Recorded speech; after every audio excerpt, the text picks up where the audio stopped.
Hello everyone, I am Citizen Spokesperson Asher Westropp-Evans, and this is the daily briefing of the Israeli Citizen Spokespersons Office. We're live on YouTube, Instagram and X, so please start submitting questions in the chat. Search for the Israeli Citizen Spokespersons Office on all major podcast platforms and for an audio-only version each and every day. And please like and subscribe, as it really helps us reach out to a wider audience of those who need to hear our message. Today is day 275 of the October 7 war, 9 months since Hamas declared war with its brutal massacre. Israel struck a UN school. Actually, Israel struck 3 UN schools since Thursday. And since October 7, Israel has acted in and around multiple UN facilities, clinics, mosques, and even hospitals. And while this may cause a gut reaction of aversion, in truth, there is no question as to why. Yesterday, July 6th, Israel struck the Al-Jaouni UNRWA school in central Gaza. And they did so because Hamas was launching attacks from this UNRWA school. On July 4th, Israel struck 2 UNRWA schools, Al-Kahira school in Al-Fukan and Musa school in Dar al-Tufa, because Hamas terrorists were launching attacks from both of these UNRWA schools. On June 30th, Israel found dozens of Hamas weapons, grenades, and valuable intelligence in a UN school in Shajaya. The same day, they also found communications and observation gear, along with intelligence in a medical clinic being used by Hamas as a command center. On June 29th, a tunnel under the UNRWA school was found in Rafah. In June 24th, Hamas terrorists, including some who personally took part in the October 7th murder spree, were struck in northern Gaza schools in Shati and Dar al-Tufa. On June 7th, Israel struck Hamas murderers meeting in a shipping container on the grounds of the Asma UNRWA school in Shati, northern Gaza, and stopped an imminent attack. June 6th, Israel struck an UNRWA school in the Nuseirat in central Gaza, with at least 17 Hamas and Islamic Jihad terrorists, including some who personally took part in the October 7th murder spree, publicly identified as being killed in that strike. This is but a sample from the last month. The list of schools goes on and on. And Hamas doesn't just use UN schools. Going back to February, Hamas Intel HQ, including servers, was found. These servers were built underneath UNRWA's Gaza headquarters. There were even wires running from UNRWA's facility to the Hamas base. Hamas has been using this playbook for years. Why? Because it keeps working. Rockets were found in tunnels underneath UNRWA locations before October 7th, including 3 separate incidents of rockets discovered in July 2014. There were other discoveries reported on October 2017, April 2020, May 2021, and November 2022. Hamas are terrorists, exploiting the resources allocated to help civilians in the cruelest of ways. They proudly film themselves murdering civilians. They've lied for years about the numbers and identities of people who have been killed in Gaza as a result of Hamas's violent and heinous actions. And they certainly lie every single day about why schools, mosques, hospitals, and all manner of UN facilities are being struck. The Hamas terrorist organization systematically and strategically operates in what should be protected humanitarian sites. Why? Because it's a win-win for the Iran proxy. If they succeed in murdering Israelis, win. If international organizations and media accuse Israel of attacks on schools, win. Never mind that Hamas endangers Gazans and their hospitals, mosques, and schools. Those key pieces of infrastructure lose to the needs of Hamas.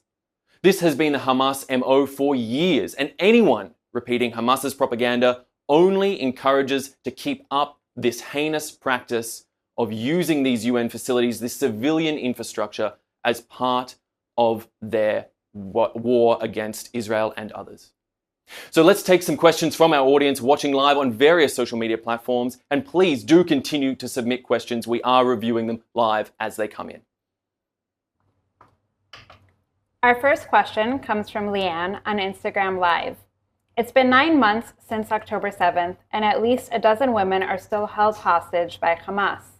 What is Israel going to do if what we all fear comes true regarding the speculation of pregnancies among Israeli women who are held hostage?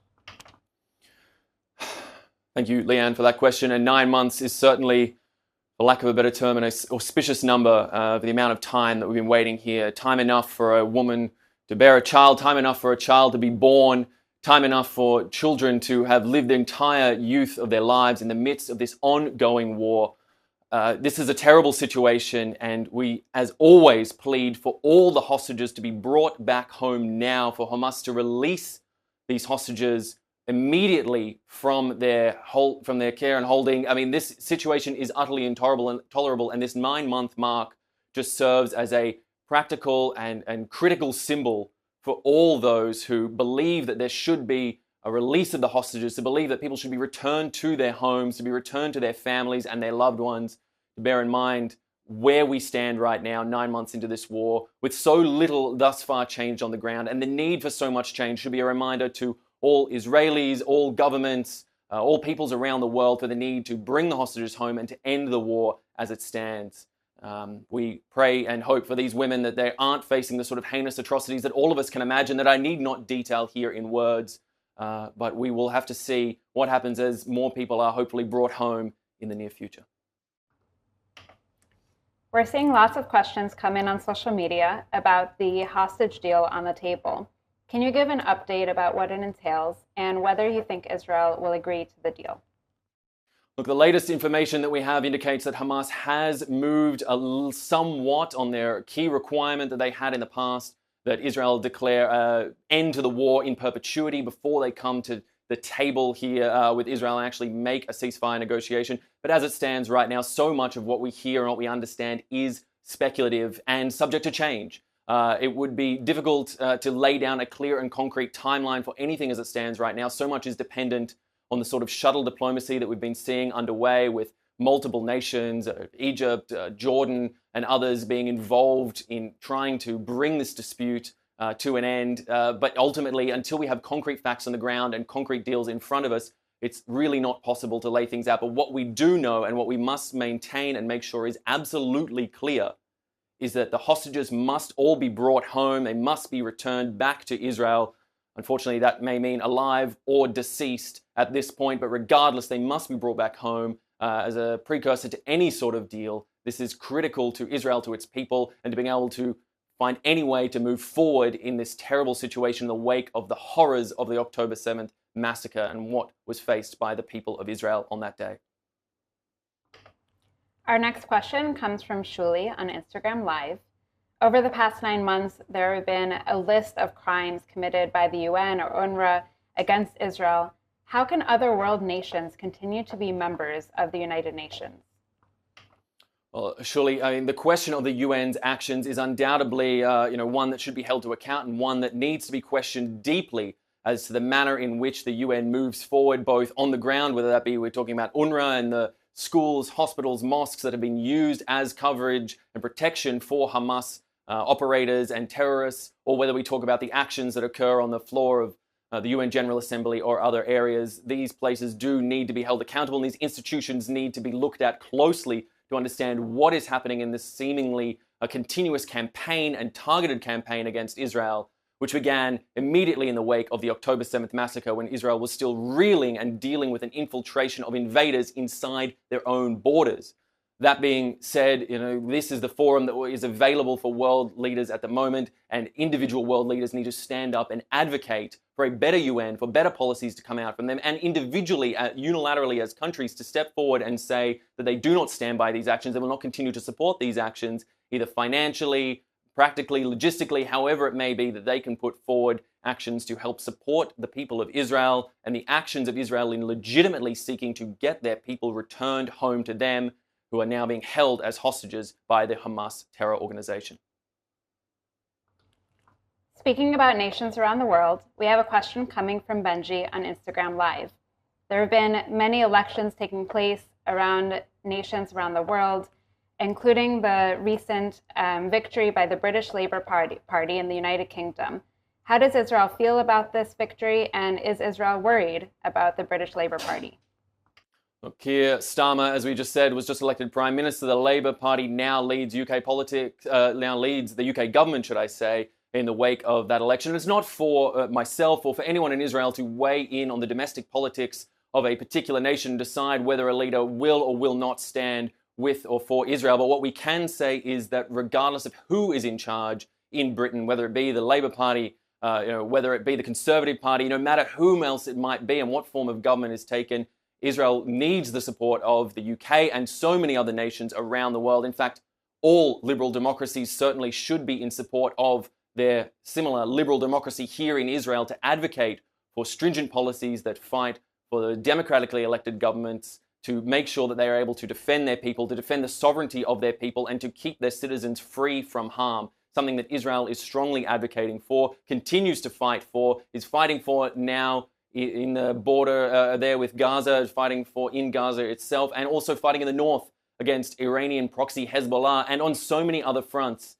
Israel is a liberal democracy, I will say again, and it is critical that it is protected by its like-minded peers and sovereign nations around the world, regardless of who is particularly in power in the UK, US, across Europe, France, wherever we might be talking and otherwise. And I think this is a standard policy that should be reflected by all governments around the world. Our next question comes from Enrique on YouTube Live. Can you give an update on the situation in the north of Israel since last week? Enrique, thank you so much for your question. Look, fundamentally, we can talk about different situations that are occurring moment to moment, day to day, week to week. But as it stands right now, the situation in the north is thus: that Hezbollah still manages to maintain positions south of the Litani River in violation of the UN Security Council resolution. They do so continue to pose a threat to Israel and all the communities in the north of Israel who, as it still stands right now, with over 60,000 internally displaced people, Israel is unable to return its citizens back to their communities in the north of the country. The fact of the matter is, Enrique, and to all others listening, to all our viewers, it is important to note that this situation is untenable. It must be changed. And as we state repeatedly, Hezbollah must pull back or it will be pushed back by Israel. We must return to the UN Security Council resolutions, move back beyond the Litani River, create a peace along the northern border, which is something that Israel wants. We will not tolerate a militant Iranian proxy standing at our doorway. And frankly, this situation cannot go on as it is. What remains to be seen, as we see in the future, I guess time will tell. Our last question for today is from Deborah on Instagram Live.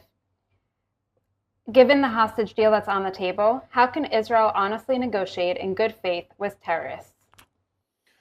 Deborah, this is a question that is faced every day by Israelis of all ilks. A question of how we can negotiate in good faith with those who, frankly, have given us nothing but bad faith from the word go. Terrorists, murderers, rapists, as we've stated many, many times here at the Israeli Citizen Spokespersons Office. It is a difficult challenge. It is an almost impossible challenge, but in reality, Israel can and must do everything that it can to bring the hostages home, and that is what they are doing.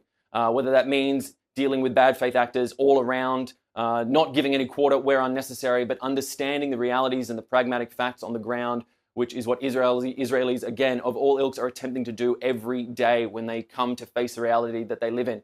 Unfortunately, this neighborhood here in the Middle East is not a particularly kind or generous one, and we're not always given the benefit of choosing who our neighbors are or choosing the manner in which we engage with these neighbors. So we must deal with the hand that we have been dealt, and Israel is attempting to do so in as much as possible. Whether it be good faith, whether it be bad faith, whether it be no faith at all, the fact of the matter is Israel just must bring those hostages home, and at the end of the day, the buck stops there. All right, well, that is all we have time for, so I'll remind everyone to please come and continue viewing at 3 p.m. Israel time each and every working day. Also 8 a.m. in the US East Coast. Please, Twitter, YouTube, X, TikTok, LinkedIn, please like and subscribe. It is so important that we get those viewers out there. We get our message out to as wide a community as possible. So if you can please go ahead and just hit those like and subscribe buttons, it will make such a huge difference to us. We really appreciate it so much. I've been Westropp-Evans. Thanks for